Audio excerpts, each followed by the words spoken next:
ancient Egypt. Remnants of the world's longest living society still stand tall. The shifting desert sands and rising Nile tides. But for 1600 years, an important piece of landscape went missing, buried like a treasure in the sea, awaiting discovery. Cleopatra's Palace.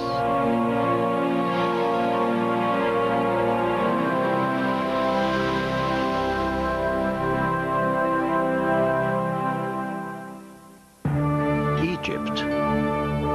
For 5,000 years, a great civilization flourished here and left a dazzling legacy filled with images of wealth and worship, power and pride. A people who held a profound belief in the afterlife, which found expression in enormous temples and tombs, and vested their faith in the pharaoh to lead them and protect them. Each pharaoh left an indelible mark. Ramses II, the great empire builder, and Tutankhamun, the boy king. But the most famous pharaoh all but vanished. Cleopatra, the face that launched 1,000 legends. Her story begins in Alexandria, a city at the mouth of the Nile River on the Mediterranean coast. It was founded in 332 BC by Alexander the Great, who conquered Egypt for his ever-expanding empire. After Alexander's death, the city fell into the hands of his general Ptolemy I, who established Greek control over Egypt. Within 100 years, Alexandria was the most famous city in the world, a glorious cultural and learning center which attracted the finest scholars and artists of the time. It grew rich as a trading port between Europe and Asia. Ships from India and Rome sought out its fabled lighthouse, one of the 7 wonders of the ancient world. The Greek occupation of Alexandria and the rest of Egypt lasted for some 300 years, until Cleopatra's time. Queen Cleopatra VII, an Egyptian pharaoh and a full-blooded Greek. She remains one of history's great enigmas. Popular among the Egyptians, Cleopatra was the first Greek ruler to learn their language. She kept the powerful Roman Empire at bay by forging intimate alliances with its leaders.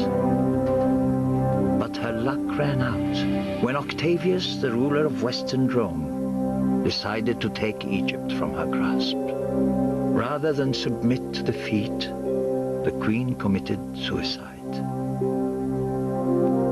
For all the drama that Cleopatra endured, there's not a trace of it left in present-day Alexandria. Instead, her world lies hidden in 10 meters of murky water in a bay that spreads over 2 square kilometers. No one has ever attempted a full search of this enormous site until now.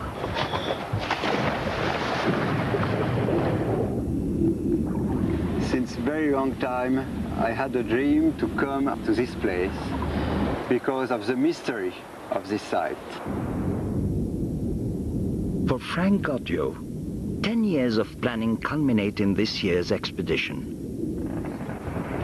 A former financial advisor, he abandoned his successful career to pursue Cleopatra full-time.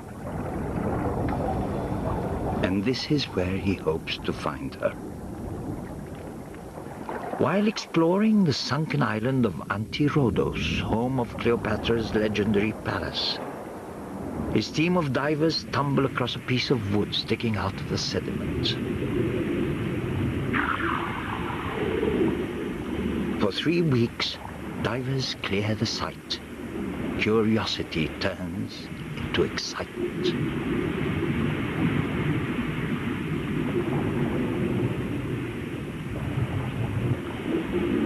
It is the wreckage of an ancient ship, more than 30 meters long. The big surprise for the team and me this season was the discovery of the wreck in the port of the island of Anti-Rhodos.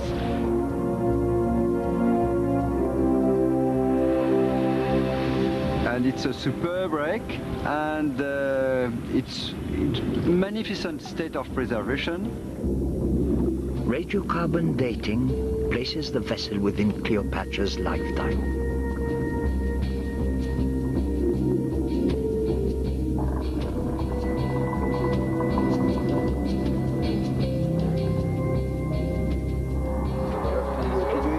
Sends artist Patrice Sandrin to sketch the large ship.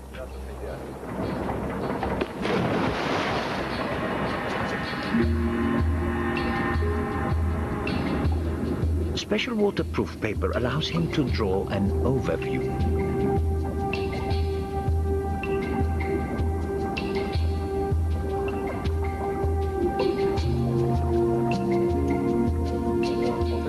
We are just transferring the measurement taken by Patrice at the bottom. Little by little we see the shape of the wreck and all the detail of the wreck. The type of construction will lead us to define when exactly this boat has been built and by who and for which purpose, which is also very, very important in this case. Sandrin's drawings and film of the wreckage are sent to Dr. Steve Vinson of the University of Chicago, an expert in ancient ships and shippings. A nice shipwreck is always a pleasant surprise.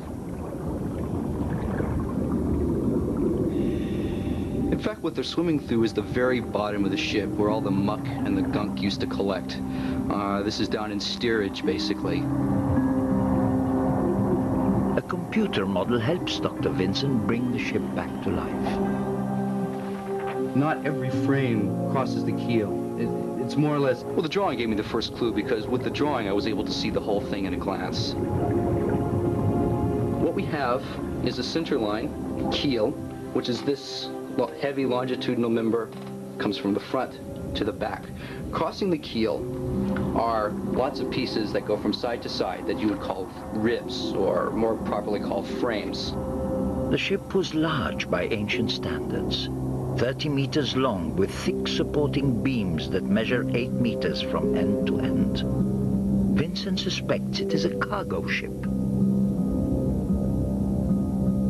Well, if it was leaving Egypt, it may well have been carrying a cargo of grain. Estimates put the amount of grain shipped from Egypt to Rome at about 50,000 tons a year.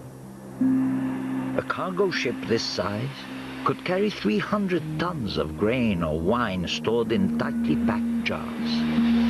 The wealth of the Nile that made Cleopatra rich. Egypt was where a lot of luxury goods from China, from India, or sub-Saharan Africa would have been shipped through. Silks from China, spices from Arabia, incenses, perfumes from Africa, exotic animals, lions for devouring Christians, would have come through Egypt.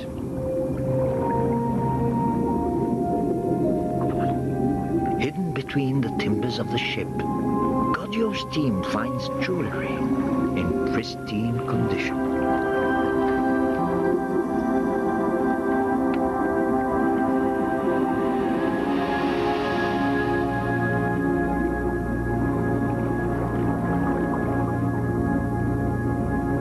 Every day we have some surprise with this wreck. First we found it, and the size of this boat is quite impressive.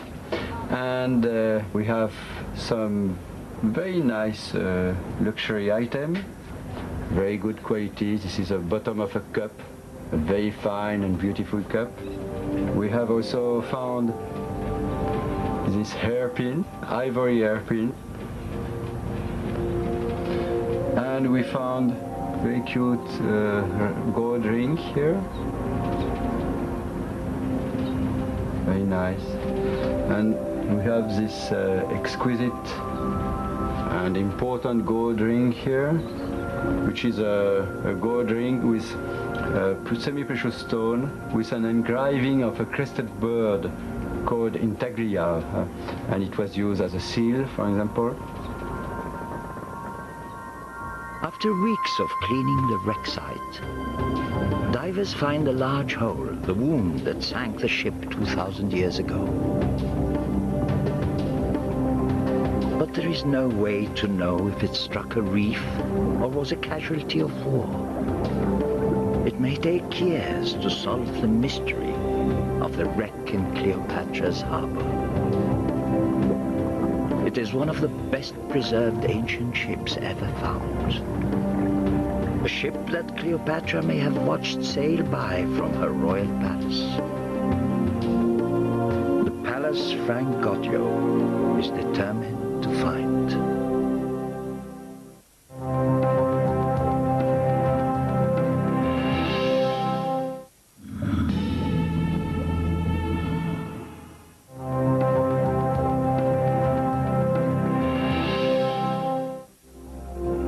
2,000 years ago, Alexandria was the wealthiest city in the world, greater than Athens or Rome.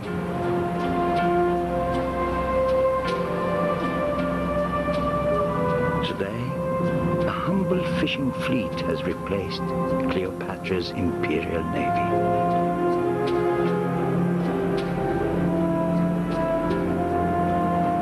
Somewhere in these waters lie the palaces where she seduced the most powerful men on earth, the mighty Julius Caesar of Rome.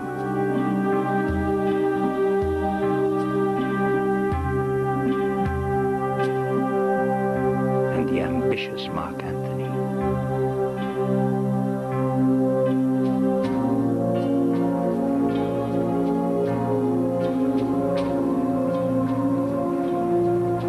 Time has been cruel to Alexandria. 4 centuries after Cleopatra's death, earthquakes and the huge tidal wave toppled the palaces on the harbor front.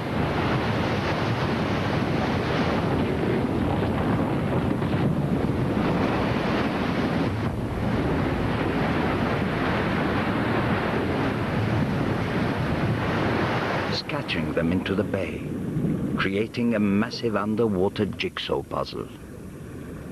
If anything remains of Cleopatra's palace, it would be found somewhere in the vast, featureless bay.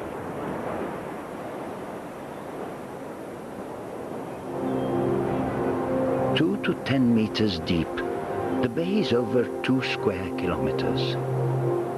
Gaudio needs a starting point for his treasure hunt. His only guide is a faint voice from antiquity.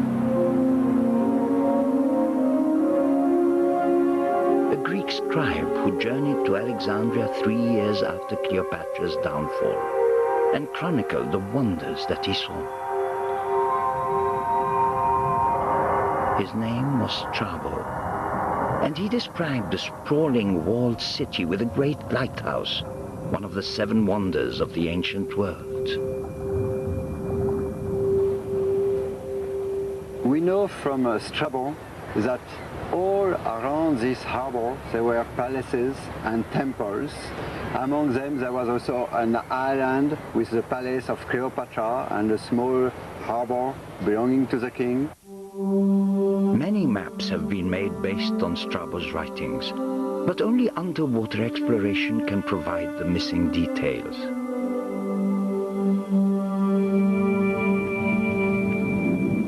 Visibility is a problem. Divers can rarely see more than 2 meters through the murky waters, and the slightest storm churns up centuries of silt.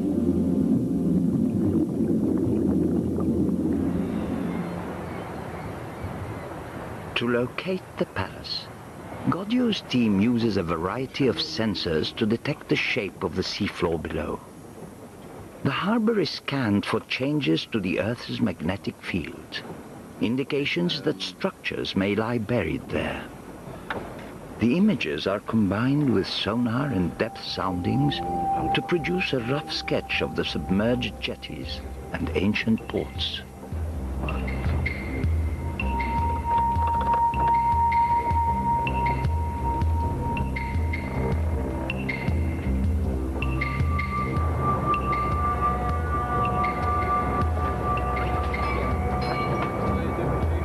Goddio has assembled a multinational team of divers and archaeologists. Goddio's team has 8 weeks to find the palace before the torrid Egyptian summer turns the water into an impenetrable soup. At first, the divers have a hard time getting their bearings. Centuries of calcium deposits cover rocks and relics alike, and nearly a meter of solid crust.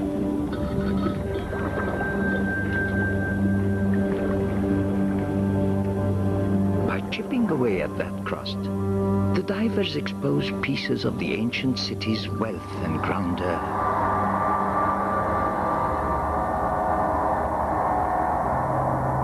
A statue of the Greek god Hermes.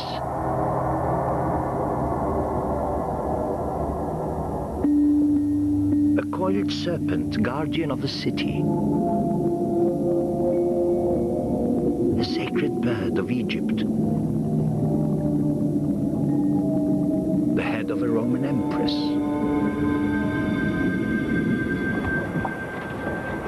Goddio gives the divers a new piece of technology, known as the piano for its many black buttons. It helps divers establish their position by receiving signals from a global positioning satellite. But the satellite's data are only accurate within 50 meters. Goddio needs much greater precision. So he finds a modern solution in a medieval fortress. A transmitter is mounted in the turrets. Its signals will be used to improve the calibration of the piano underwater.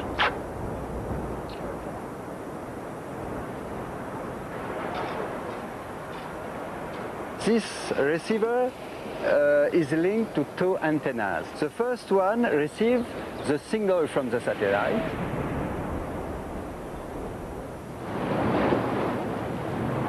And the second one receives the signal from our base, which is on the tower. The computer will link the 2 signals. Goddio's system is 30 times more accurate than before. This is the first time the GPS system has been used in underwater archaeology, and it allows Goddio and his team to establish the longitude and latitude of each location, accurate to within 1.5 meters. The results of the GPS survey are astounding. Frank Goddio is able to draw an accurate map of a vanished metropolis.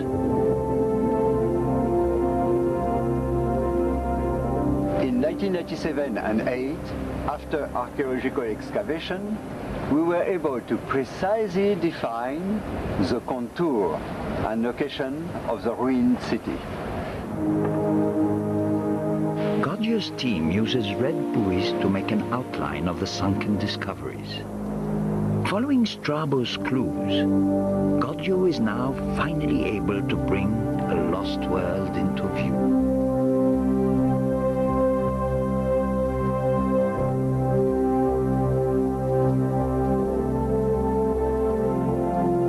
His map offers entry into the Queen's domain.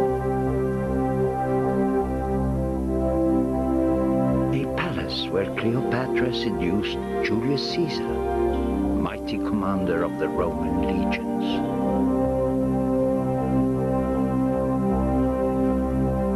The waterfront where her companion, Mark Antony, built a private sanctuary just months before he took his own life.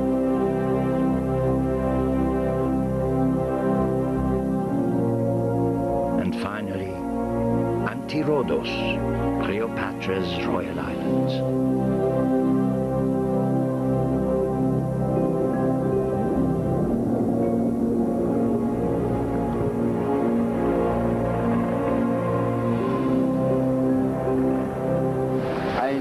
Thought one day I will be able to map the whole of the royal quarters. Now we know we are just at the beginning of a great scientific adventure.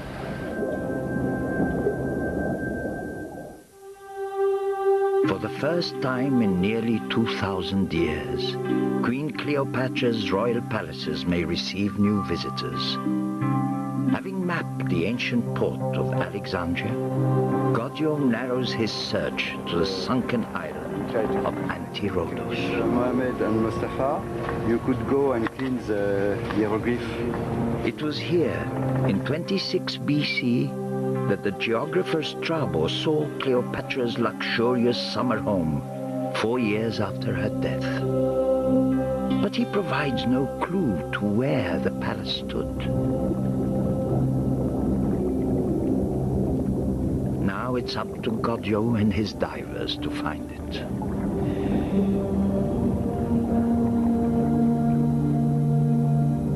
An archaeological excavation, it's like a big puzzle. Very tiny information fill gaps.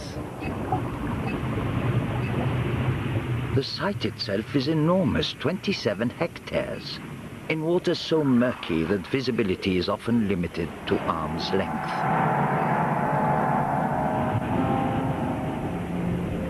When artifacts are found, they must be placed along a scale of time, on which Cleopatra's life is but a brief moment. In this treasure house of history, artisans left precious clues. 8 blocks inscribed with Egyptian hieroglyphs, a wealth of information for the modern scholars who can read them.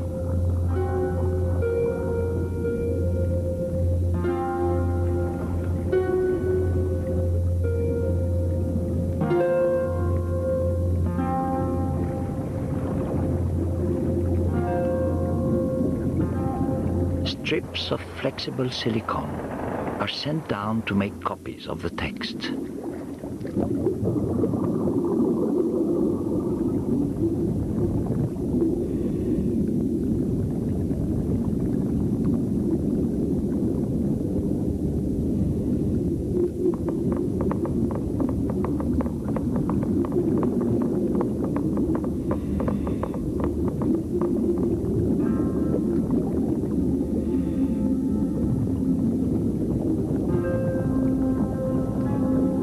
Engraving is a dedication to gods whose cult ended 1,000 years before Cleopatra's birth.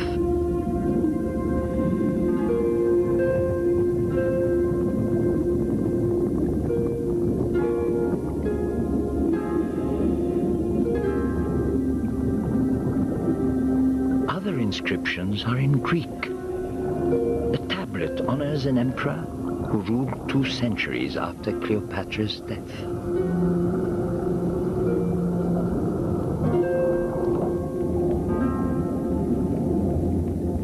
On the eastern tip of the submerged island, divers discover 2 long rows of wooden stakes. They are the foundation of an ancient jetty and a valuable clue. The age of the wood can be determined. It dates back from the 4th century BC and 5th century BC. And this is very interesting. The jetty was here long before Cleopatra. It's an encouraging find. If it survived all those years, there's a chance Cleopatra's world also did.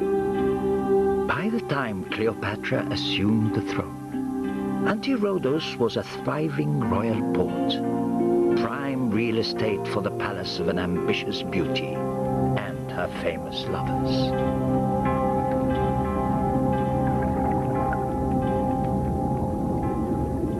Elated by the discovery of the ancient docks, Goggio looks for traces of buildings from Cleopatra's reign.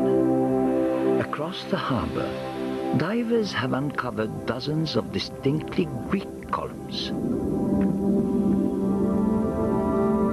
Cleopatra's ancestors came from Greece, and they imported their style to Egypt.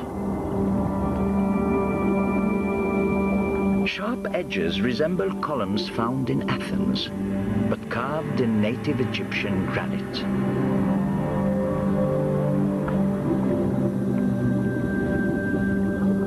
Stones that were placed at the top of the columns are decorated with traditional Egyptian symbols.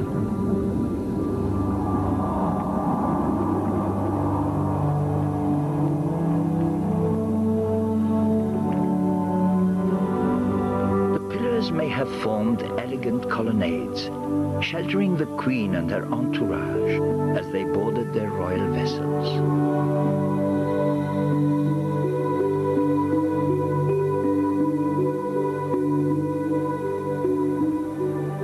Anchored above Cleopatra's sunken island, Goggio is following a trail described only by the ancient geographer Strabo in 27 BC.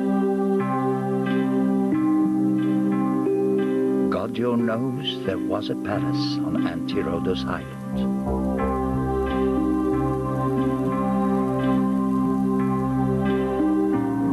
From here, the royal family could have looked out across the bustling harbor toward the great lighthouse.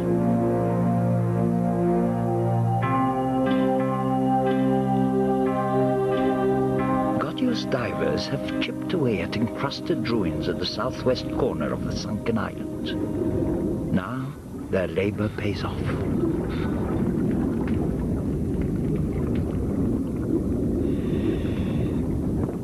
The divers discover a series of giant columns cut from red Egyptian granite.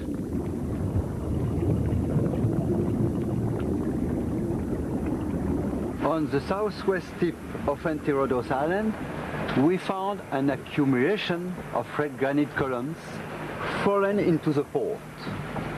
We counted 60 pieces. They are huge, over 4 feet in diameter. The ruptured columns cover 60 meters of the bay floor.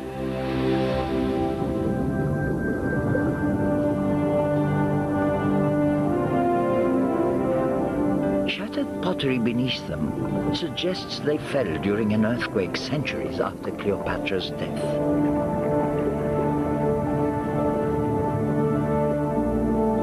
Paintings from the ancient world indicate that the columns might have acted as a ceremonial gateway to the island. The columns announce the majesty of their owner. Some were more than 7 meters tall, a magnificent entrance fit for a queen. Approaching sailors would have marveled at this grand entrance to the royal island. The gateway leads Goggio to suspect that the palace is near the center of the island. But in his attempts to find it, Goggio sometimes finds the unexpected. One day, I was diving alone on Anti-Rhodos Island, cleaning a granite block.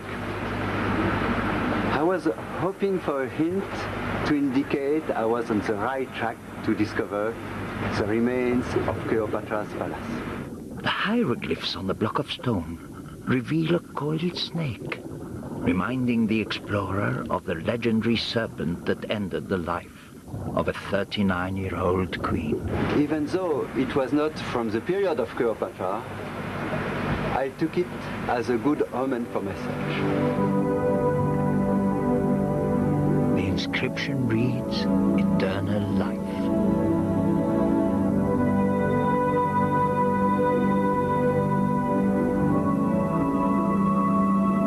Dozens of other blocks are soon found.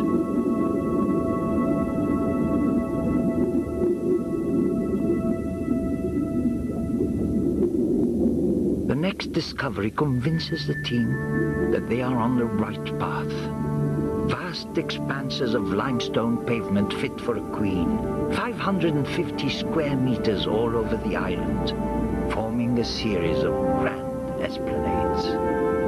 Still more toppled columns are found, columns that seem to form an ancient colonnade leading presumably to the palace. Godio suspects he is close to the palace, so he instructs his divers to dig a deep trench near the pavement. It's interesting because there are more than 1.20 meters under the... Using a powerful dredge, the team probes the jumbled strata of the harbor floor, layers that stretch backward in time from modern Egypt to imperial Rome. It takes the team 3 weeks to reach the layer they're most interested in.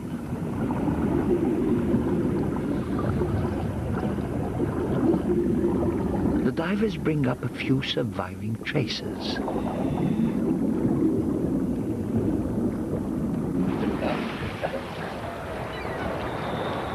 This layer that we found yesterday with this very fine ceramic date, we think, from the time of Cleopatra.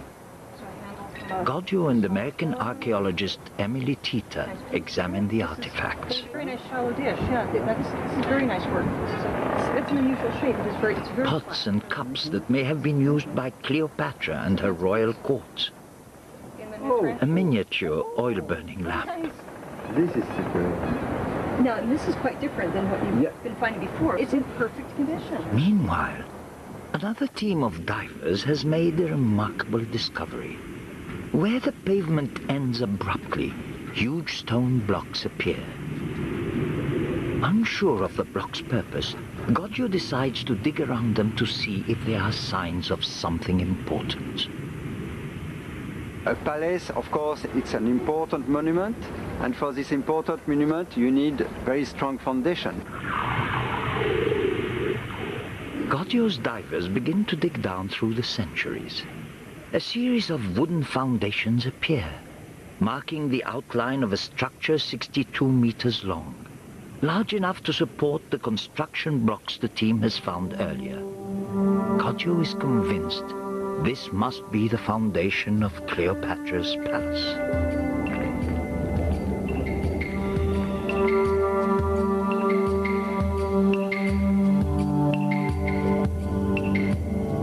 The dating of the wood indicates this structure was built 200 years before Cleopatra's birth. Godio believes this is a palace Cleopatra inherited as queen.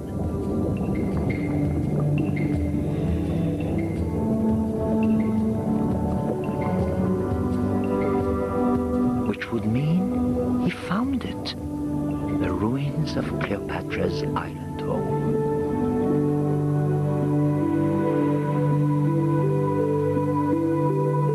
We can suppose that she spent time on this palace when Julius Caesar came to Alexandria, or later on Mark Antony, of course. Classical art offers hints of the palace's appearance. Tall Greek columns erected in Egyptian soil.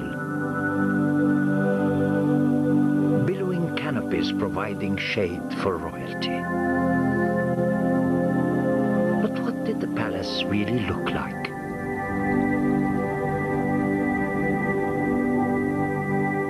Based on the foundations, experts can now hazard a guess. Inside these walls, ivory clothed the entrance hall, and Indian tortoiseshell was inlaid upon the doors. The palace was adorned with many an emerald. Jewels glittered on the couches.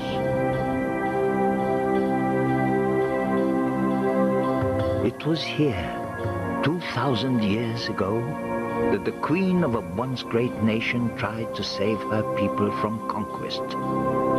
Cleopatra's love affairs with Julius Caesar and Mark Antony have become enduring legends. Two great warriors entranced by her royal beauty and dazzled by the wealth of her dynasty. I feel privileged to be able to touch pavement on which once Cleopatra walked. Goggio has found the main building of Cleopatra's palace complex, but he knows that his search of the island is not over. His divers have discovered something unusual nearby, something that would take everyone by surprise.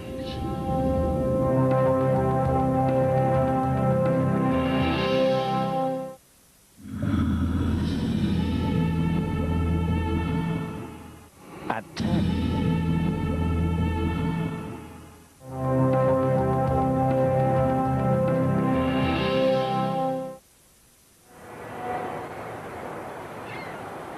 Having found the sunken island where Cleopatra ruled as queen, Frank Goggio is looking for one more building.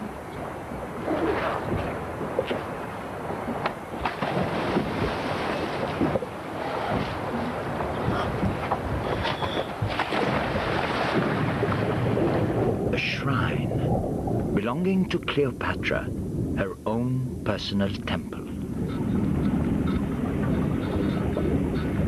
Divers have spent 2 years searching for it. Goggio is convinced it's still there.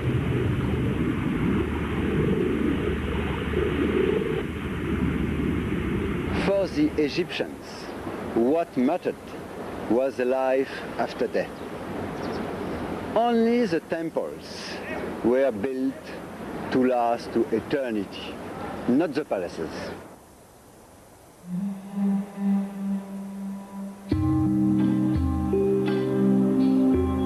One temple, hundreds of kilometers to the south, still heralds Cleopatra's immortality. Here, her image merges with the goddess Isis.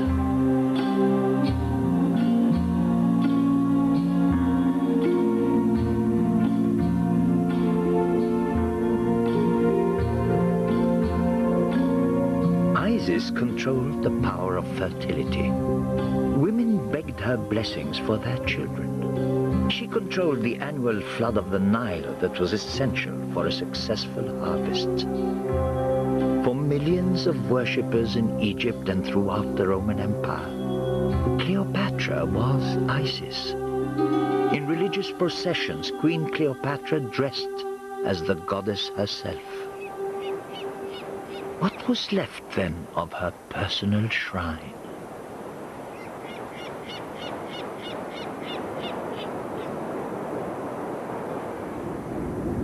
Divers search an area of the sunken island near its shore.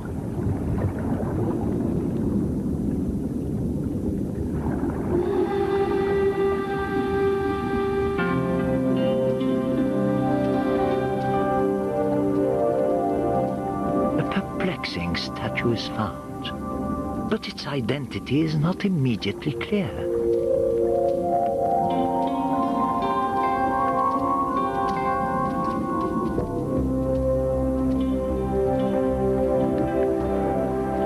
It will head to the surface for further inspection.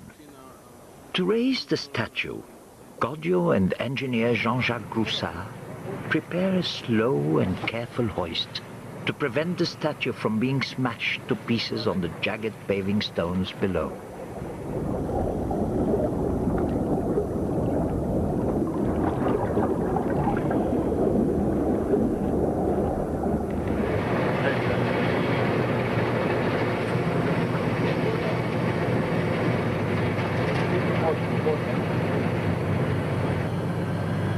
Not very clear what it could be.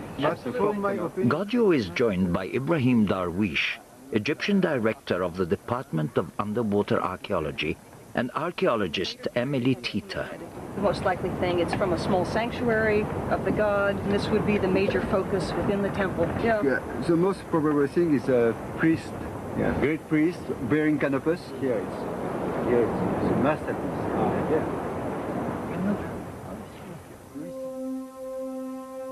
It is a high priest of Cleopatra's cult of Isis. He holds a jar called the canopus, filled with holy water from the sacred Nile. It is a priceless discovery. the first complete Canopus statue ever found in Egypt. The figure's bald head identifies him as a priest of the Isis cult. His entire body shaven for purity every 3 days, in preparation to pray to the goddess, to ensure the fertility of the Nile.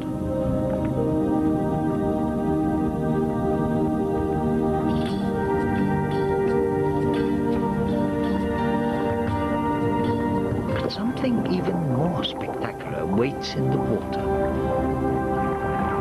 2 perfect sphinxes.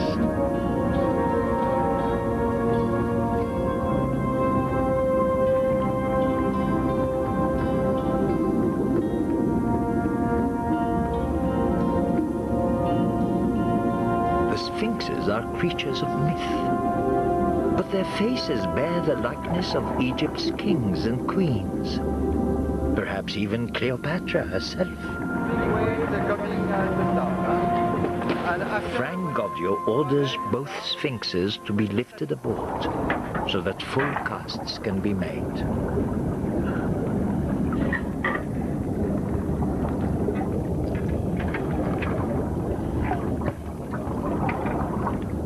For 2,000 years, the sphinxes have been hidden from human sight.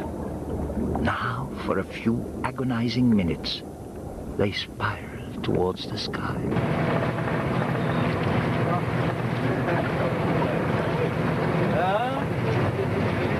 You have to wait.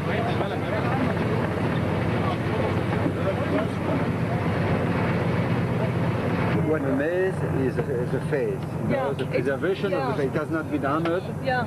It has been destroyed by nature. There's no inscription, unfortunately, but stylistically this would be fairly easy to date because of the roundness of the face, the shoulder patches. Very nice. For the divers, after months of searching in the muddy darkness, it is a moment of joy. Each sphinx is prepared for a silicone molding. Petroleum jelly is applied to lubricate the surface. Life-size casts will be sent to classical scholars to help solve the riddle of the Sphinx.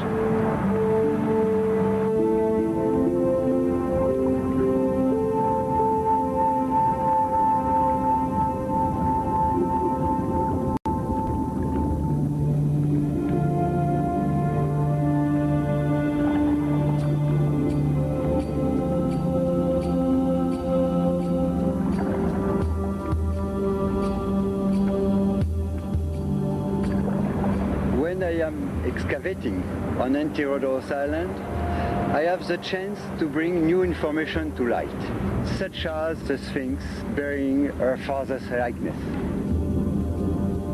During Cleopatra's reign, sphinxes were often used as spiritual guardians for temples. The discovery of the sphinxes so close to the Canopus priest suggests to Gaudio that he has found the shrine he was looking for. These were lying on a beautifully paved area near the red granite columns.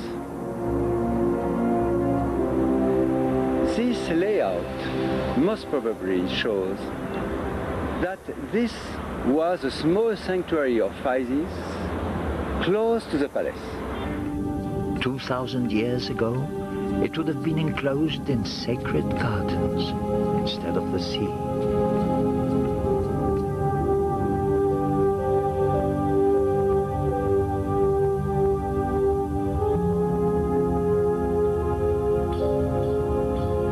Goddess Isis transformed into human flesh, Cleopatra would have led processions here, holy rituals blessed by the Isis priests, purified by sacred Nile waters from the Canopus jars.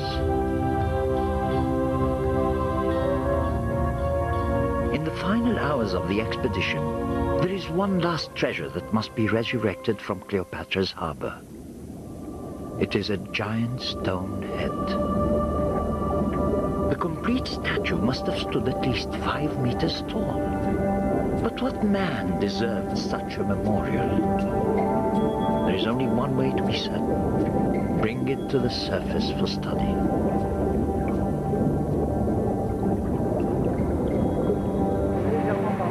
Gaudio immediately recognizes the face.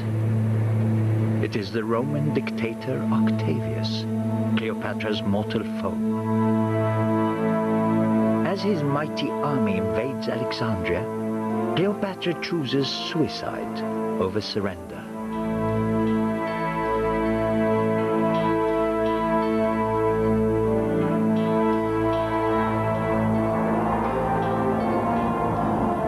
She is Egypt's last queen, and now a mighty Roman claims her realm.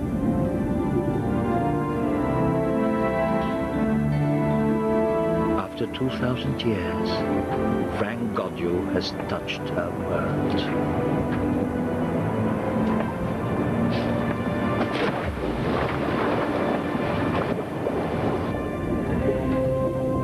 As they prepare to sail home, Gaudio's team has one last task. They must return all of Cleopatra's treasures back to the bay. Ultimately, the Egyptian government will determine their fate.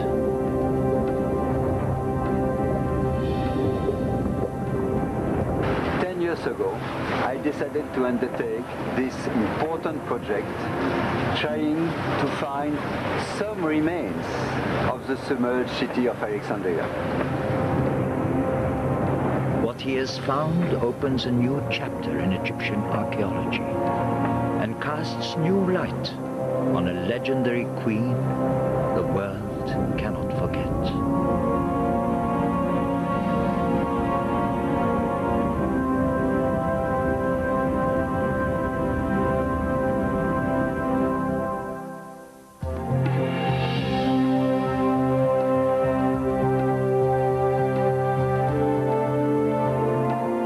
Well, if your appetite is whetted, we'll be taking a look at the real Cleopatra next.